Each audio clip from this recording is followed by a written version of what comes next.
Let me ask you something honest. When was the last time you looked in the mirror and thought, I still have it? Because if that thought has been getting harder to hold on to, I need you to stay right here. Because what I'm about to share with you in the next few minutes might completely change the way you see yourself forever. See, most men walking around today have been sold a lie. A very expensive, very convincing lie. They've been told that attraction is a young man's game, that the older you get, the less desirable you become, that you need the jawline of a 25-year-old, the energy of a college athlete, or a bank account that looks like a Silicon Valley exit to even be considered by a quality woman. And because of that lie, millions of men are out here shrinking themselves, dyeing their hair, apologizing for their age, trying desperately to compete in an arena that was never even built for them. And that right there is the saddest thing I've ever seen. Because those men are sitting on a gold mine and treating it like a burden. So today, I'm not going to talk to you about fitness tips or fashion advice or how to make more money. No, what we're diving into today is something far deeper.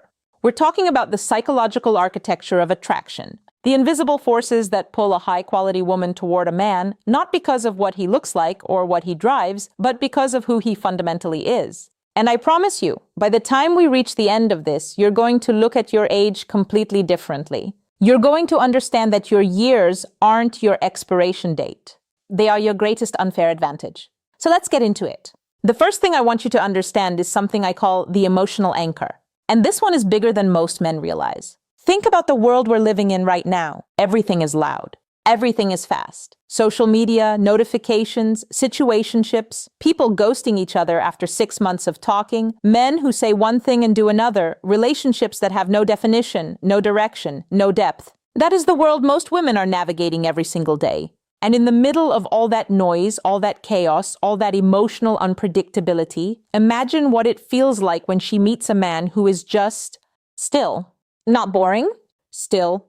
There's a difference. A man who doesn't overreact when she's having a bad day. A man who doesn't crumble under a little bit of pressure. A man who doesn't need her to constantly validate him, reassure him, or manage his emotions for him. That man is rare. That man is magnetic. And that man is usually not 23 years old.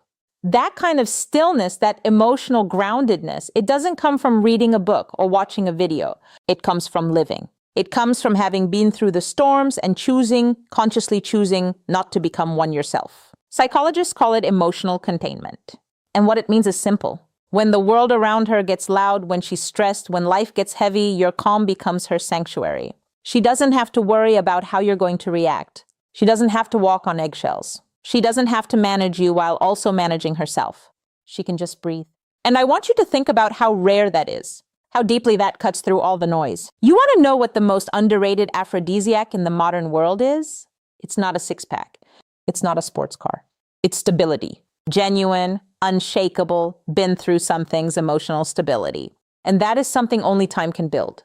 Now let's talk about the second thing. And this one might make some of you a little uncomfortable, but stay with me because it's important. It's what I call decisive silence. The end of people pleasing. Here's something that a lot of women feel, but very few will ever say out loud, because the moment they say it, they feel like they'll be judged for it. They love, truly love, when a man takes the lead. Not in a controlling way, not in a domineering way, but in a decisive, confident, I've got this kind of way. Here's what I mean. Younger men, and I say this with compassion because we were all there once, younger men are often stuck in what I call the nice guy trap. They're so afraid of making the wrong choice, so afraid of seeming too forward or too dominant, that they constantly defer. They ask her where she wants to eat. They ask her what she wants to do. They ask her what she thinks before they've even formed an opinion of their own. And they think they're being considerate. They think they're being respectful. But what they're actually doing is quietly handing her all the mental weight of the relationship and calling it politeness. A mature man understands something that takes years to learn. He understands that his time is precious. That clarity is attractive. That a woman doesn't want to be in a relationship where she's also the one running the logistics. She wants to feel like she's with someone who has a direction, a plan, a vision. So he makes the reservation. He picks the restaurant. He says, I've got tonight handled. Be ready at 7. And she might never tell him directly how much she loves that. She might never put it into words. But you can see it in how she shows up. You can see it in how she relaxes into the evening, because for the first time in a long time, she doesn't have to lead. She gets to be fully present. And that is a gift that only a man with confidence in himself can give her. Your gray hair isn't a sign of decline. It's a signal of authority, of experience, of a man who has lived enough to know what he wants and isn't afraid to go after it. Now we've arrived at the final secret. And this is the one I really want you to sit with. This is what I call the master key.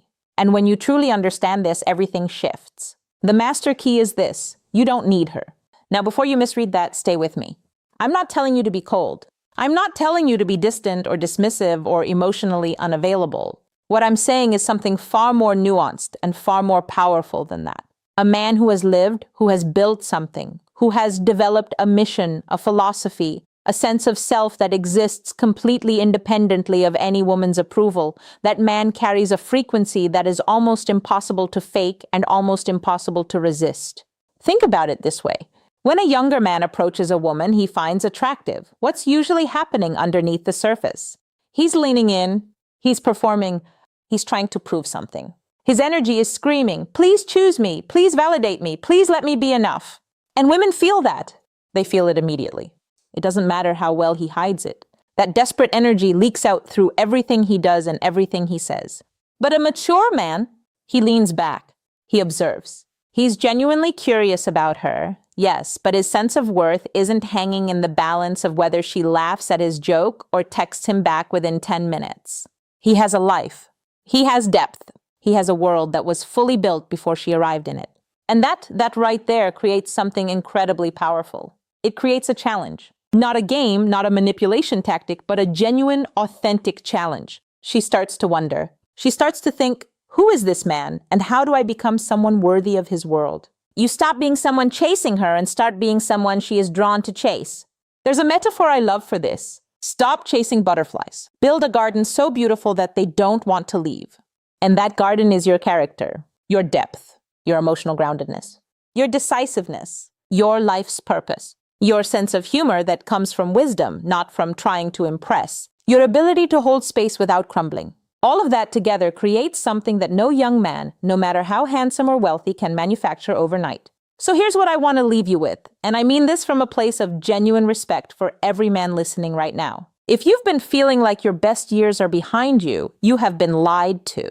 Society worships youth because youth is easy to sell. Youth is a product, but nature honors something different. Nature honors wisdom. Nature honors the man who has been tested and didn't break. The man who has lost things and rebuilt. The man who has made mistakes and chose to learn from them instead of repeat them. That man cannot be replicated. He cannot be faked. And he is exactly what a high-quality woman is looking for when she's finally done with the chaos and ready for something real. Stop competing with younger men on their turf. You will never win that game, and you were never meant to. Your turf is different. Your turf is depth, stability, self-possession, and quiet, unshakable confidence. Build that. Sharpen that. Invest in that every single day. Because the right woman isn't out there looking for a boy she can grow up alongside. She's looking for a man she can genuinely look up to. And if you've been doing the work, if you've been living with intention and building yourself from the inside out, then that man is already you. You just have to believe it.